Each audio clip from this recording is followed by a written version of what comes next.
Good day, everyone. My name is Steve Le Grange, and I work for a company called Eve K.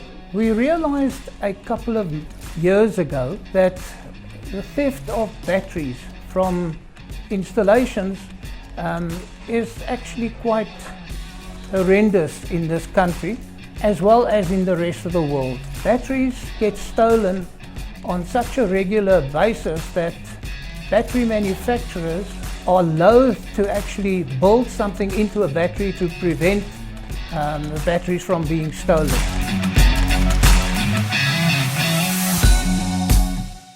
We've gone the other direction.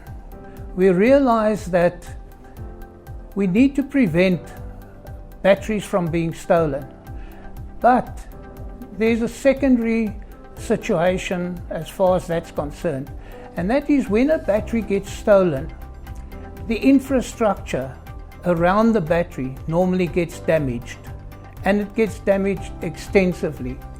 If you speak to any of the mobile operators, for instance, where they have a battery room that powers their towers and things like that, the damage that gets done to that battery room when there's a break-in is in certain cases more expensive than replacing the batteries that's in there, because the thieves will go after anything that's copper.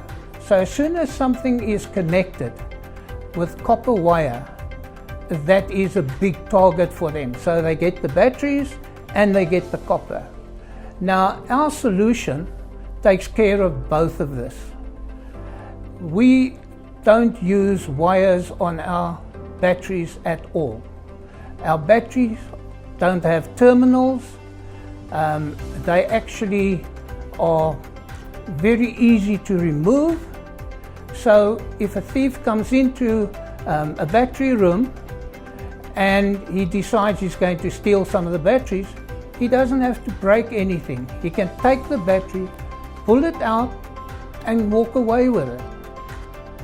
But now, once he's walked away, we've basically lost that battery. We don't have a problem with the infrastructure because that's been protected, but the battery has now gone. But we've got a tracker built into our battery, so we can see where the battery is taken to. And if it's in a control center somewhere where they are monitoring all the battery installations, they can actually see when batteries are being stolen in real time. So as this guy is now driving down the highway and he's got 12 of these batteries in his car and he's very happy, we can track all 12 of those batteries. But what we can also do is we can switch the batteries off. So when he gets home and he now wants to use his batteries, they're useless. They don't work. Okay, so in that way, if we have to lose a battery, it's not such a big deal because the infrastructure hasn't been damaged. So a new battery can be taken, slid into the frame, and everything is back to normal. There's no maintenance that needs to be done on anything like that. So I will now explain to you how the actual battery works, and I'll show you a couple of things and we can take it from there. Okay, so now we get to the actual battery. So let me show you. This is the battery, and as you can see, there are no terminals on the batteries. Okay, so how do we connect the battery? We have got slides beneath the battery. Okay, and these slides fit into a frame like this, and this is the easiest way that you can ever change a battery or replace a battery or anything like that.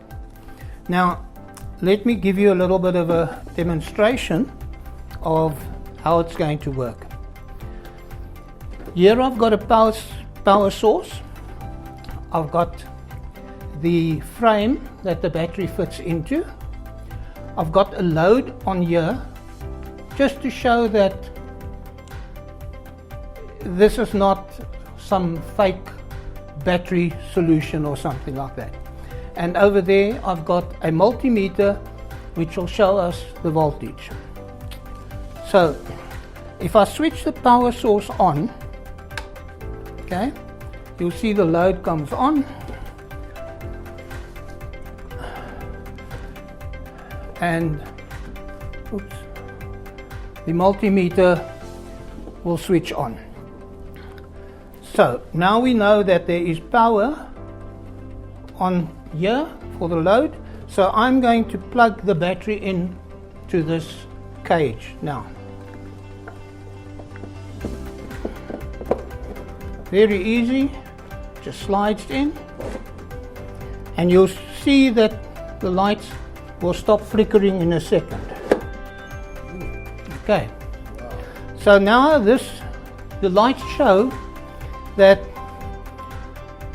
the power doesn't come from the power source anymore, it now comes from the battery. You'll see that the battery voltage is sitting at 13. That means that this device is charging the battery through there. Okay. Now, if the power goes off, switch the power off, you can see that the load is still on. That means that the battery is carrying the load. So we've had a power failure, and now the battery is taken over and it's carrying the load. If I switch the power source on again, all you will see is that the battery is now charging again. Okay. So let me switch it off, and then I will remove the battery, and the power's gone off. Okay, so there's nothing on here. Okay. But now, the nice thing about the battery, apart from it being able to just slide in and out, so anybody can basically replace batteries today. If you use this in a car, your wife gets stuck on the side of the road and her battery is busted. Some good Samaritan comes along and buys a battery for her, brings it to her. She can take the battery out of the car, take a new one, plug it in, and she's ready to go. No spanners, no shifters, nothing like that. Okay. But now in our situation, if we have an installation where there is more than one battery, which is normally the case, there's normally big banks of batteries, then you will have all of these cages on top of each other and next to each other, and the batteries will just slide into them. Okay, so now I'm going to show you how I can actually switch this battery on and off remotely. Now, there's no power on the battery at the moment. The load is carried by the battery, as you can see on the multimeter over there. So let's say somebody has now taken the battery and they've gone out of our area and they're now going to sell the battery somewhere.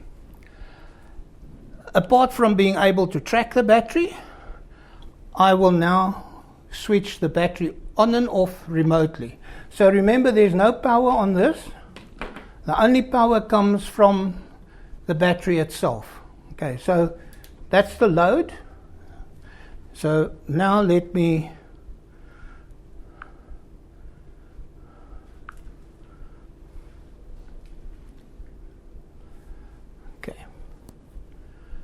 So here we can see where the tracker is at the moment. It's going down the road. Yeah. Okay. And I want to now stop it. So